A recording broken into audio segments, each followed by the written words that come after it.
Hey everybody, it's Tripl-L, and hey, welcome! Let's talk My Hero Academia, chapter 214, titled Our Rebellious War.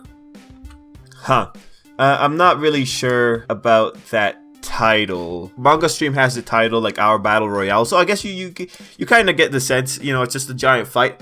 Anyway, before we get into the chapter, some house cleaning notes.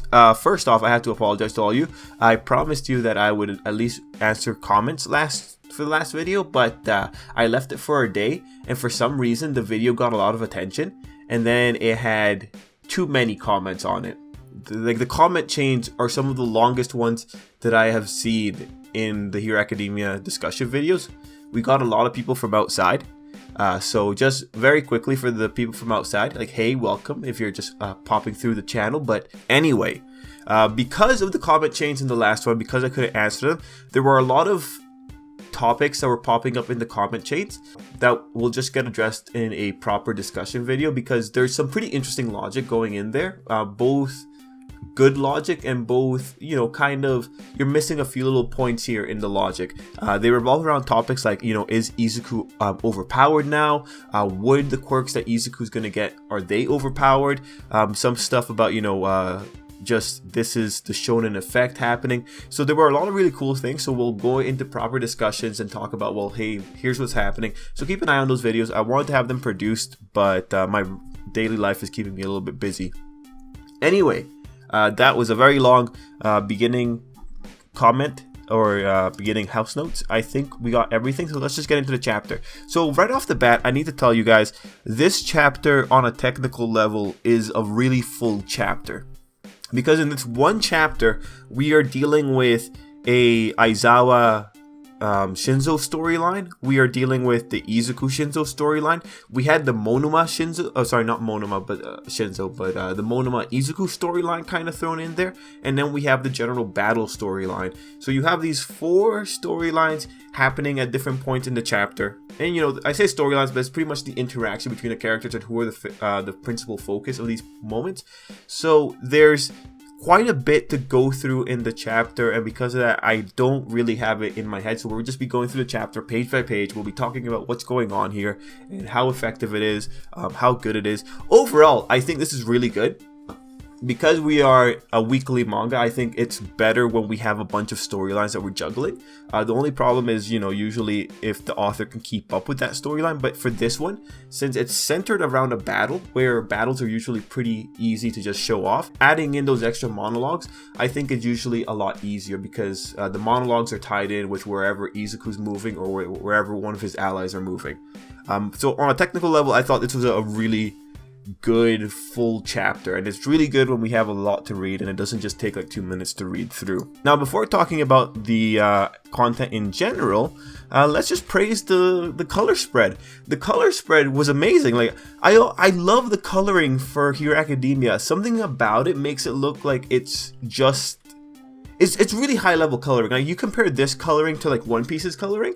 I love the Hero Academia coloring because it looks so much better. So having that color spread of Izuku versus Shinso, awesome. I do think like the perspectives are kind of weird here, but I get that they had to make it for the cover and not really Shinso versus Izuku there. Now, the second color spread we have is the guys from the 4th popularity poll are gathering. So I am thinking this is probably having to do with another novel. And I can't really show you guys the color spread, but you know the one. It's with all the fantasy characters. We initially got a novel for the first round of fantasy designs, so I'm assuming that we're gonna get a second follow-up novel for the fantasy designs, because they're saying the top 4 characters are gonna gather again. So it must be for the fantasy novel or the fantasy spin-off novel.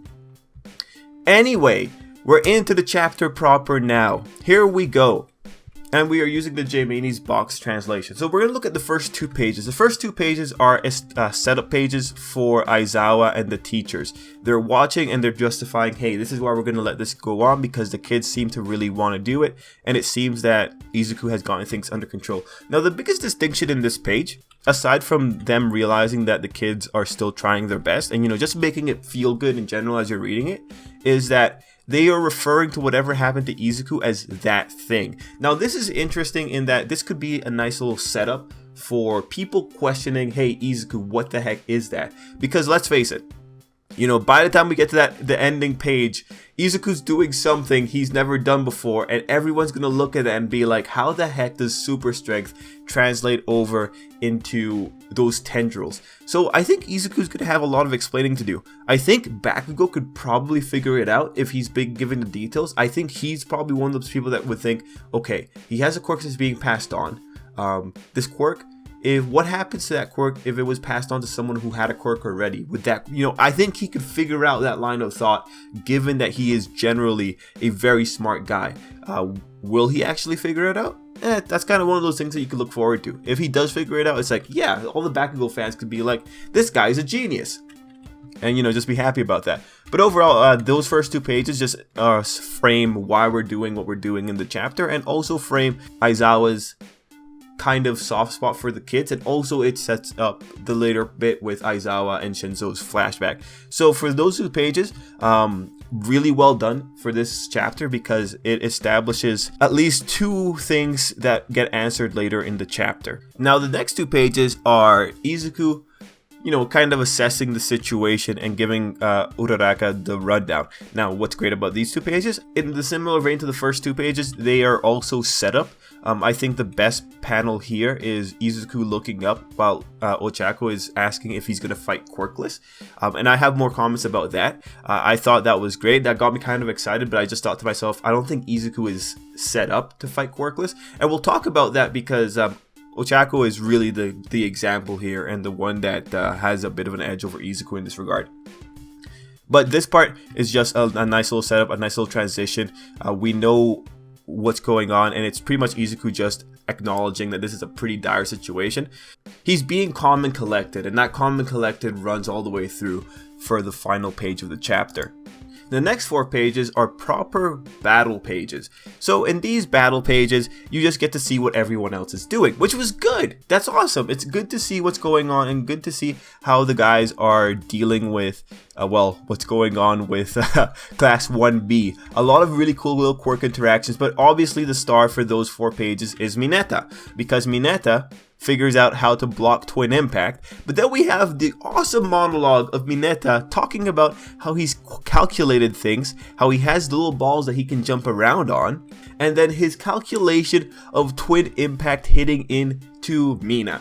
So that was pretty good. I love that. That was a nice little comedy moment. I love how he integrated comedy into the battle scene. And then I love the follow-up of Mineta just jumping around with all the balls. You know, Mineta kind of feels like Bellamy from One Piece when he's jumping around on springs. So I actually like this. This is pretty good. This is a really cool use of Mineta's power. I do think Mineta needs a little bit more physicality, though, in the future if he wants to really take advantage of jumping around on the little sticky balls. But this is great, because now if Mineta is just jumping around at high speeds, everyone's gonna get stuck. So I love what the author did with that. That was so creative. But the biggest thing that you should really take away from all this, yeah, Mineta's a pervert, but you have to remember, Mineta apparently has the same intelligence score that Hatsume Mei has. They're like, in the data books, they both have an A. And you might be thinking, whoa, why is Mineta so high? Is it just propaganda from the data book? And I would tell you, like, well, yeah, probably. It's probably propaganda. We don't know how legit that score is. We don't know how legit data books are in general. But Mineta's characterization is one where it's been shown that, or it's been implied that Mineta doesn't put in effort into things. So the thing to take away from that is that Mineta seems to be the kind of person who doesn't study, but is still ranked, I think, what was it during the exams? 9 out of 20? He still does really well on exams. So, you know, at least he's in the top half. I think that intelligence came out here. But we need to see more examples of Mineta being really cool. Now, we have a very quick intermission page. It's pretty much just the onlookers looking at what's going on. The big things to just kind of pull out of this are that, you know, Kirishima is still believing in Mina. He's saying that Mina can handle the rest. You know, that was nice. Everyone's just commenting on what's going on. So the big parts there, like I said, are Kirishima having a nice comment, and then Bakugo being acknowledged to be there. Initially I thought like, hey, maybe Bakugo's gonna go in there and save Izuku because that would be beautiful. But no, he's just watching the situation. I do think the author is trying to imply something with just how concerned or just perplexed Bakugo's looking. This is one of those things that makes me feel that he's probably figured things out. Now, the next 2 pages are some of the most trolliest pages, but also a pretty clever page. And it's also a very important page. It's the Monoma pages. So here we get Monoma's inner monologue. Just him revealing that he feels like he can't be the main person. He can't be the main hero. Like he can't walk down a straight path because of his ability is the implication. I guess because it is a bit more of a... It's a bit of a tricky ability, right? Monoma's a bit of a tricky character. Like at the end of the day, he probably would do better with someone like Aizawa taking him under his wing. But I did love the monologue. I love that this guy is self-aware of what he is or what he thinks he is and how he tries to get out of that. So I think this is really interesting for the character. I think you could really talk a lot about the character. This has been following the general feel that we've been getting from Monoma. And from the translation, it doesn't feel too ominous. So I'm really happy about that. I'm happy it doesn't feel ominous. And to some degree, I kind of feel for the kid after reading his monologue. I want him to realize that he is a pretty scary guy. And I hope he finds a place for himself in the future.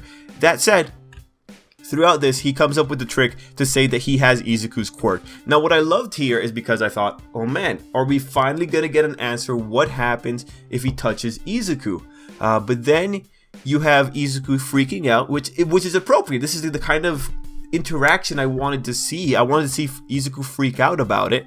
But then we have Ochako coming in with her martial arts and then saying that it's not Izuku's power and that it's a bluff. So my big question is, did Monoma actually touch Izuku in that little flashback panel that we got in that page? And if so, did nothing happen, or did Ochako catch that Monoma didn't actually manage to touch Izuku? I would love it if the author gives us an explanation, but I don't know. I don't know if he will. That said, we saw Ochako use her martial arts, and this is the big point. When Ochako was talking about Izuku going quirkless and fighting quirkless, like, the thing is, Izuku has the physicality to be able to do it, kind of, but he doesn't have the skill. A lot of his powers, or a lot of his fighting ability, it's based around him having his quirk active. Whereas Ochako has specifically trained into a form of martial arts, such that I just think she has a natural edge in a quirkless fight. Like, let's face it, man. The girl had enough sense to know that Monoma was lying, and then she had enough sense to figure out how to counter him. So, that kind of physicality, I wouldn't imagine seeing it from Izuku. I just don't think he has that raw ability in him yet. He's like, he's just like, he's like a stone that hasn't been chiseled into a sculpture yet. Like, yeah, if you get hit in the face with a stone, it'll probably kill ya, but it's not that pretty. Whereas Ochako is totally the sculpture. She's the sculpture of Gunhead, effectively. So I would like to see it if Izuku developed the martial arts. But I that's just where I land on it. I don't think Izuku has the stuff to go into like a continued sequence of attacks. I think he just is pretty good at punching. He's like a brawler. He's better at brawling. Anyway, moving on. We move into the Izuku versus Shinso part.